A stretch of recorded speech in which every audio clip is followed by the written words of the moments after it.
चलिए दोस्तों, जानते हैं आज की देश और दुनिया की सिलेक्टेड काम की और महत्वपूर्ण 50 बड़ी खबरों को सिर्फ 10 मिनट में। पर अभी तक आप इस वीडियो को लाइक नहीं किए हैं तो लाइक कर दें और इस चैनल को सब्सक्राइब कर दें। बीजेपी सांसद हेमा मालिनी लोकसभा चुनाव के लिए मथुरा निर्वाचन क्षेत्र से नामांकन किया दाखिल। बीजेपी उम्मीदवार फिल्म स्टार कंगना रनावत का बयान, बोली मुझे राहुल और प्रियंका गांधी हालात के मारे लगते हैं, दोनों अपनी जिंदगी से हैं परेशान। सीमांचल के मतदाताओं को तेजस्वी की चेतावनी, कहा बीजेपी की मदद के लिए वोट काट रहे असदुद्दीन अवैसी। प्रधानमंत्री नरेंद्र मोदी बंगाल के कूच बिहार में चुनावी रैली को किए संबोधित। मथुरा लोकसभा सीट से बीजेपी उम्मीदवार हेमा मालिनी आज करेंगी नामांकन। पीएम मोदी आज बिहार में फूकेंगे चुनावी बिगुल, जमुई में जनसभा को करेंगे संबोधित।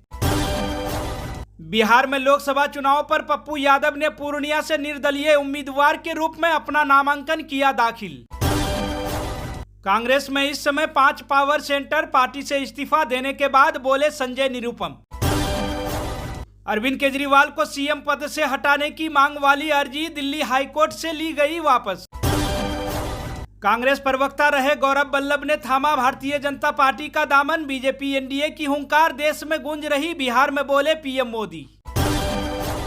तेलंगाना के कई बीआरएस नेता सीएम रेवंत रेड्डी की उपस्थिति में कांग्रेस में हुए शामिल।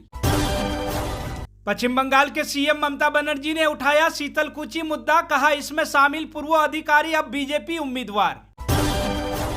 बीजेपी प्रवक्ता हेमा मालिनी पर दिए बयान को लेकर हरियाणा महिला आयोग ने रणदीप सुरजेवाला को भेजा नोटिस। बंगाल के कूच बिहार में पीएम मोदी का बयान, बोले संदेश खाली के दोषी जिंदगी जेल में काटेंगे। शराब घोटाला मामले को लेकर बीआरएस नेता के कविता की जमानत अर्जी पर सुनवाई हुई पूरी, कोर्ट ने रखा सुरक्षित फैसला। आरएसएस प्रमुख मोहन भागवत 6 से 8 अप्रैल तक गुजरात दौरे पर रहेंगे। बिहार के सीएम नीतीश कुमार का बयान, बोले उनसे बस झूठ मूठ का साथ था, अब हम अलग नहीं होंगे। पीएम मोदी की तरफ देखकर बोले सीएम नीतीश कुमार। बिहार के जमुई में पीएम मोदी की रैली, मंच से नीतीश कुमार ने जमकर की बीजेपी की तारीफ। उत्तराखंड के अल्मोड़ा में बीजेपी अध्यक्ष जेपी नड्डा की रैली, उन्होंने वहां की औरतों को कहा कि पीएम मोदी ने आपको लकड़ी की चूल्हे से कर दिया है मुक्त, गिनाई सरकार की उपलब्धियां। लोकसभा चुनाव पर बंगाल के कूच बिहार में विपक्ष पर बरसे पीएम मोदी, कहा वो गरीबी हटाओ कहते रहे, हमने 25 करोड़ लोगों को दी राहत। दिल्ली के सीएम अरविंद केजरीवाल से मिले पंजाब के सीएम भगवंत मान, तिहाड़ जेल प्रशासन ने दी मुलाकात, जंगाला के तहत मिलने की इजाजत। केसीआर की बेटी के कविता की अंतरिम जमानत याचिका पर कोर्ट ने रखा फैसला सुरक्षित, ईडी ने किया विरोध। राजस्थान के उदयपुर में सत्ता का संग्राम, झीलों की नगरी में आज पहुंचेंगे चुनावी रथ, नेताओं से जनहित के मुद्दों पर होंगे सवाल। भारतीय जनता पार्टी की कार्यकर्ता बैठक में डिप्टी सीएम बरजेश ने कार्यकर्ताओं का बढ़ाया मनोबल, कहा परिवारवाद की शिकार हैं विपक्षी पार्टियां। कांग्रेस नेता सुरजेवाला ने भाजपा आईटी सेल पर लगाया वीडियो एडिट करने का आरोप, अभद्र टिप्पणी को नकारा। भारत से अलग नहीं पीओके विदेश मंत्री एस जयशंकर की पाकिस्तान को 2 टूक, उस पार से गलत हरकत हुई तो करारा जवाब मिलेगा। कांग्रेस नेता राहुल गांधी के खिलाफ मानहानि की शिकायत की जांच में देरी क्यों, वीर सावरकर के परिजनों ने उठाए सवाल। पश्चिम बंगाल के संदेश खाली में टीएमसी ने केंद्रीय एजेंसियों पर उठाए सवाल, ईडी का भी पलटवार, हाईकोर्ट में रखे अपने अपने पक्ष। कर्नाटक को सूखा राहत राशि नहीं देने पर अमित शाह के बयान पर भड़की कांग्रेस नेता जयराम रमेश, कहा वो सरासर झूठ बोल रहे। प्रवर्तन निदेशालय का दावा, कहा झारखंड के पूर्व सीएम हेमंत सोरेन ने भूमि घोटाले में राजस्व अधिकारी की ली थी मदद। केरला के विदेश में रहने वाले लोगों ने भी देखी मोदी की गारंटी, एस जयशंकर बोले उन लोगों को भारत सरकार पर है भरोसा। तेलंगाना के गर्मियों में पेयजल आपूर्ति के लिए सरकार ने कसी कमर, निगरानी के लिए तैनात किए 10 आईएएस अधिकारी। कच्चा तीबू को लेकर विदेश मंत्री जयशंकर ने डीएमके पर साधा निशाना, बोले वो श्रीलंका के साथ वार्ता में एक पक्ष थे। पीएम मोदी ने पश्चिम बंगाल के कार्यकर्ताओं के साथ वर्चुअल की बातचीत, कार्यकर्ताओं को दिया जीत का मंत्र। कांग्रेस नेता संजय निरुपम ने कांग्रेस पार्टी को दिया अल्टीमेट। उन्होंने कहा, कांग्रेस पार्टी मेरे लिए ज्यादा ऊर्जा और स्टेशनरी नष्ट न करें, बल्कि अपनी बची खुची ऊर्जा इस्तेमाल पार्टी को बचाने के लिए करें। पश्चिम बंगाल की मुख्यमंत्री और टीएमसी अध्यक्ष ममता बनर्जी ने जलपाईगुड़ी में एक स्थानीय चाय की दुकान पर बनाई चाय। महाराष्ट्र प्रदेश कांग्रेस कमेटी ने भाजपा और उसके नागपुर उम्मीदवार नितिन गडकरी के खिलाफ मुख्य निर्वाचन अधिकारी के पास की शिकायत दर्ज।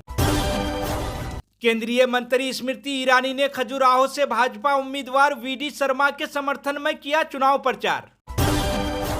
राष्ट्रीय लोकदल पार्टी के प्रमुख जयंत चौधरी का बयान, बोले पांव ने बहुत कष्ट उठाए पर पांव किसी तरह राह पर तो आए। उन्होंने ये भी कहा, मैं लोकदल के कार्यकर्ताओं से कहूंगा कि आपको और बड़ा दिल दिखाना होगा।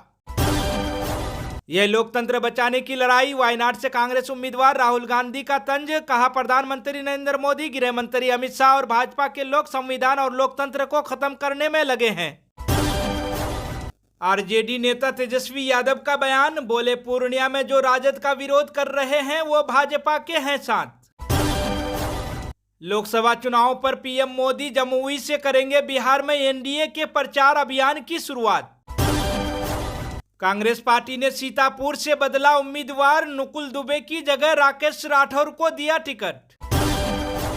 लोकसभा चुनाव को लेकर चुनाव आयोग ने की समीक्षा बैठक। राजीव कुमार बोले, हम चाहते हैं बेदाग चुनाव। महाराष्ट्र में विपक्षी गठबंधन के 20 सीटों के बंटवारे पर फंसा पेच, शरद पवार के घर हुई बैठक रही बेनतीजा। लोकसभा चुनाव से पहले ईडी ने महुआ मोइत्रा के खिलाफ दर्ज किया मनी लॉन्ड्रिंग का केस, जा सकती है जेल। माफिया मुख्तार अंसारी की मौत के बाद माफियाओं पर गरजे सीएम योगी आदित्यनाथ, बोले यूपी की बहु बेटियां अब रहेंगे सुरक्षित। भारतीय जनता पार्टी महिला मोर्चा की प्रदेश उपाध्यक्ष और लोकसभा प्रभारी रीता शास्त्री का अलीगढ़ में हुआ स्वागत। आचार संहिता का उल्लंघन करते दिखे शाहगंज के विधायक, पार्टी को वोट देने का किया आग्रह, वीडियो हुआ वायरल। असम के मुख्यमंत्री हेमंत बिस्वा शर्मा ने कांग्रेस नेता राहुल गांधी पर साधा निशाना। जनवरी में भारत जोड़ो न्याय यात्रा का जिक्र करते हुए कहा कि बाकी सदस्य भी बीजेपी में हो जाएंगे शामिल। बिहार लोकसभा चुनाव से पहले चिराग पासवान की पार्टी को बड़ा झटका, एक साथ 22 नेताओं ने दिया इस्तीफा। आरजेडी नेता तेजस्वी यादव ने पीएम मोदी पर कसा तंज, कहा कि मोदी जी आएंगे और कहेंगे मोदी की गारंटी, लेकिन मोदी जी की गारंटी चाइनीज माल की तरह है, वह कब पलटेंगे पता नहीं। राजद प्रत्याशी बीमा भारती का बयान, बोली सीमांचल और पूर्णिया की समस्या का समाधान करेंगे। पूर्णिया का सबसे बड़ा मुद्दा पूर्णिया एयरपोर्ट, जनता का आशीर्वाद मिला तो पूर्णिया एयरपोर्ट की मांग को करेंगे पूरा।